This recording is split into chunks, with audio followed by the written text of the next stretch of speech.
অনেক দিন ধরে শুধু বৃষ্টি হয়ে যাচ্ছে, বৃষ্টি আর কি বলবো। তো বৃষ্টির মধ্যে সেরকম কোনো রান্নাবান্নাও করিনি আর ভিডিওও করিনি। তো আজ দেখো বন্ধুরা আমি কি রান্না করছি। আজ রান্না করছি আমি মাছ। আর এই মাছটা কি মাছ তোমরা কিন্তু কমেন্ট করে বলতে পারো। দেখে হয়তো ভাবছো কাতলা কিংবা বড় রুই, কিন্তু না বন্ধুরা, কাতলা বা বড় রুই কিছুই না। এটা কিন্তু হচ্ছে গ্লাস কাপ মাছ। আর গ্লাস কাপ মাছটা কিন্তু দেখে কেউ বুঝবে না যে এটা কাতলা বা রুই মাছ না। দেখো মাছের সাইজগুলো দেখো আর পিসগুলো দেখো। এই মাছটা আমি আজকে রান্না করব একটু কাতলা কালিয়া যেরকমভাবে করে ঠিক সেই রকমভাবে। তার জন্য আমি প্রথমেই দেখো বন্ধুরা এখানে মাছগুলো হলুদ নুন মাখিয়ে নিয়েছি। আর হ্যাঁ বন্ধুরা, এই মাছও কিন্তু খেতে খুব দারুণ, মানে টেস্ট। কেউ মানে দেখে তো বুঝবেই না, খেয়ে তো বুঝবেই না যে এটা কাতলা মাছ না।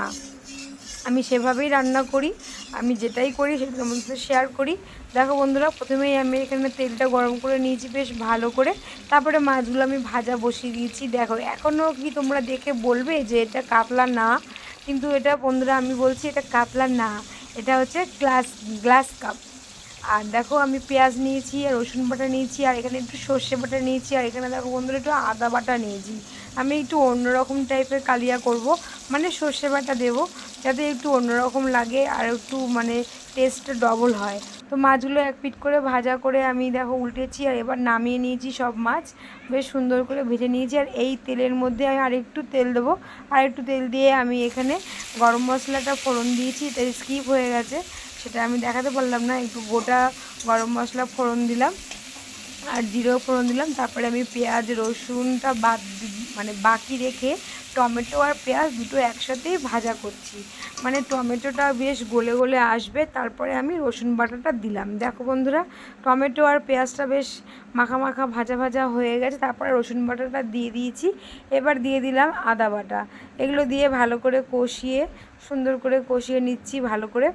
আর কাঁচা যে গন্ধ, সেই গন্ধটা চলে যাওয়ার পর এবারে যে মশলাটা আমরা ব্যবহার করি রোজকার রান্নায়, হলুদ নুন লঙ্কার গুঁড়ো জিরের গুঁড়ো যা যা তোমার পছন্দ সেগুলো সবই দিতে পারো, কাঁচা লঙ্কা বাটা দিলেও দিতে পারো। তবে আমি কাঁচা লঙ্কা না বন্ধুরা, আমি এখানে লাল লঙ্কা দিয়েই করছি। আর হ্যাঁ, আমি কিন্তু কোনো কাশ্মীরি লঙ্কার গুঁড়ো দিচ্ছি না।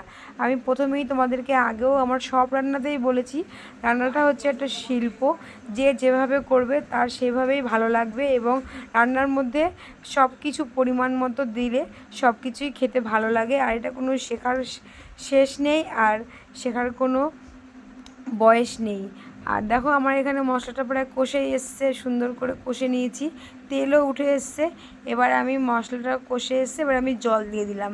জলটা দিয়ে দিলাম, এখন তোমরা দেখে বুঝতে পারবে যে এর মধ্যে দেখো আমি গরম মশলা ফোড়ন দিয়েছিলাম। এই দেখো গোটা জিরে, গোটা মানে দারচিনি, তারপরে তোমার এলাচ লবঙ্গ সব কিছুই ভেসে উঠলো।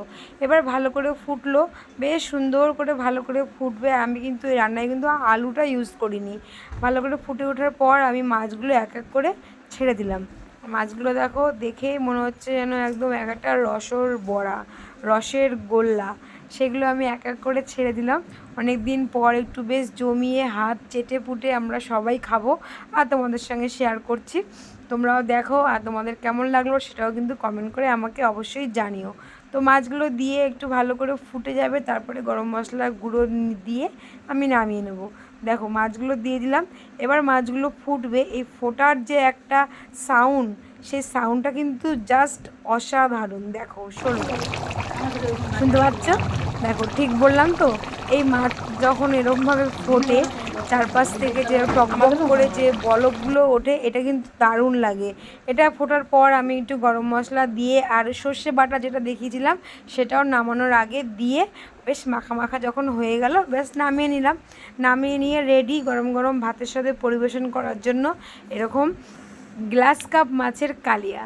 দেখো বন্ধুরা, আমি গ্লাস কাপ মাছের কালিয়া করলাম, দেখে কিন্তু কাতলা কালিয়াই মনে হচ্ছে। তোমাদের কেমন লাগলো অবশ্যই কমেন্ট করে জানিও। আর আমি আর সহ্য করতে পারছি না, আমি এক্ষুনি গরম গরম ভাত দিয়ে পরিবেশন করব। আবার দেখা হবে আর একটা রান্নাতে। টাটা বন্ধুরা।